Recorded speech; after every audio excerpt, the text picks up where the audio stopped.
Make use, therefore, my dearest daughter, of the true enlightenment, by which the Most High has undeceived thee in regard to such a dangerous error. Renounce all affection or inclination for earthly things, even under the pretext of the necessity and poverty of thy convent. Do not be over-solicitous to procure the things used for the sustenance of life. In exerting ordinary care, let it be such as will not disturb thee when thou failest to obtain what thou desirest, and let it be without inordinate affection, even when thou seekest it for the service of God.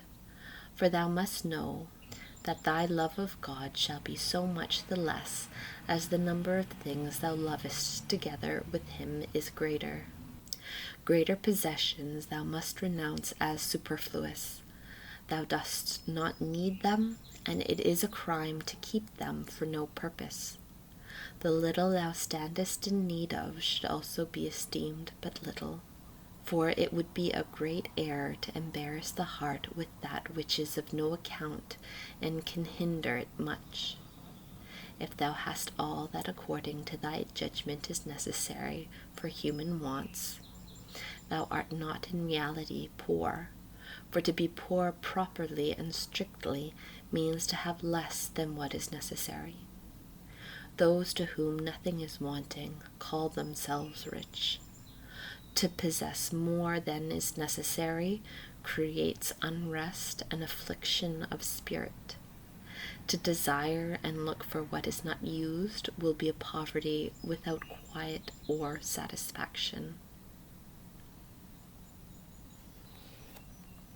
I require of thee such a freedom of spirit as not to attach thyself to anything, be it great or small, superfluous or necessary. Of the things that are necessary for human life, accept only so much as is needed to prevent death or indecency. Let this latter be of the poorest, and of such as is patched up sufficient to cover thee. And in thy nourishment seek what is most coarse, without satisfying thy particular whims of taste, but asking for what is insipid and tasteless, so that on purpose thou mayest be served with what is disagreeable, and be deprived of what the appetite craves, thus seeking in all things the greatest perfection. The vow of chastity includes purity of body and soul. This is easily lost, and it is difficult sometimes, according to the manner of losing it, even impossible to repair. This great treasure is deposited in a castle which has many portals and openings, and if these are not all well guarded and defended, the treasure is without security. My daughter, in order to preserve perfectly this vow, it is necessary to make an inviolable pact with thy senses, not to use them except for what is according to the dictates of reason and for the glory of the Creator. After once the senses are mortified, it will be easy to overcome thy enemies, for only through them can they conquer thee.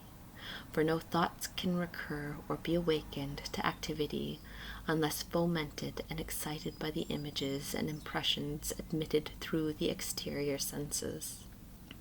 Thou shouldst not touch, nor look upon, nor speak to any person of whatever condition, whether man or woman, so as to let their images or resemblances find entrance into thy imagination. This carefulness which I enjoin will be the guard of the purity which I require of thee. If on account of charity or obedience thou must converse with them, for only these virtues are sufficient causes for conversing with creatures, do it with all gravity, modesty, and reserve. In regard to thy own person, live as if thou wert a pilgrim and stranger in this world.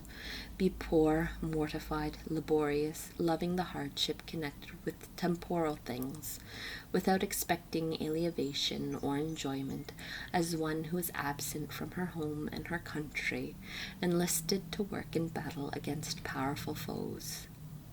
Since the flesh is the center of weakness and danger, it is proper that thou carefully resist thy natural likings, and through them the temptations of the demons.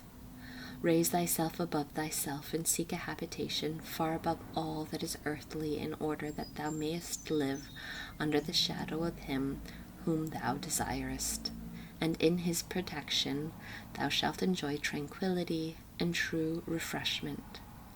Deliver thyself over with the whole heart of his chaste and holy love, without attending to any creatures, except in so far as they may help and oblige thee to love and serve thy Creator. In all other respects, abhor them.